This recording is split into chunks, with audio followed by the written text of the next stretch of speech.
Saudi আরব কিংবা পাকিস্তান, এই দুই দেশের কোনো একটিতে কেউ হামলা করলে এখন থেকে ধরে নেওয়া হবে দুই দেশই আক্রান্ত হয়েছে। এরপর যৌথভাবে ওই হামলার মোকাবিলা ও প্রতিরোধ গড়ে তুলবে দুই দেশ।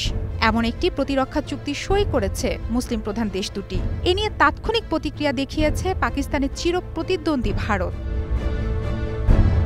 সৌদি আরবের রাজধানী রিয়াদে পারমাণবিক শক্তিধর পাকিস্তান ও সৌদি আরবের মধ্যে বুধবার এ চুক্তি সই হয়। ঐতিহাসিক এ চুক্তিতে সই করেন সৌদি যুবরাজ মোহাম্মদ বিন সালমান ও পাকিস্তানের প্রধানমন্ত্রী শাহবাজ শরীফ। এই চুক্তি দুই দেশের দীর্ঘদিনের সামরিক ও কৌশলগত সম্পর্ককে অন্য মাত্রায় নিয়ে যাবে বলে মনে করা হচ্ছে। সৌদি আরবের সরকারি বার্তা সংস্থার তথ্য অনুযায়ী চুক্তি হওয়ায় এখন থেকে দুই দেশের মধ্যে বাড়ল যৌথ প্রতিরোধ শক্তি।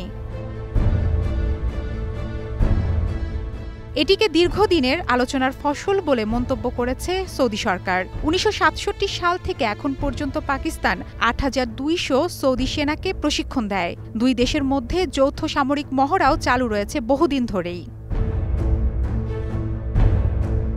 এদিকে চুক্তির পর তাৎক্ষণিক প্রতিক্রিয়ায় ভারত বলছে, দেশটির সরকার জাতীয় নিরাপত্তা রক্ষায় প্রতিশ্রুতিবদ্ধ।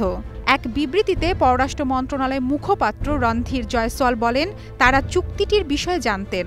চুক্তি হওয়ায় এখন এটির বাস্তবায়নের ধরন এবং জাতীয়, আঞ্চলিক ও বৈশ্বিক প্রভাব নিয়ে গভীরভাবে বিশ্লেষণ করবে দেশটি।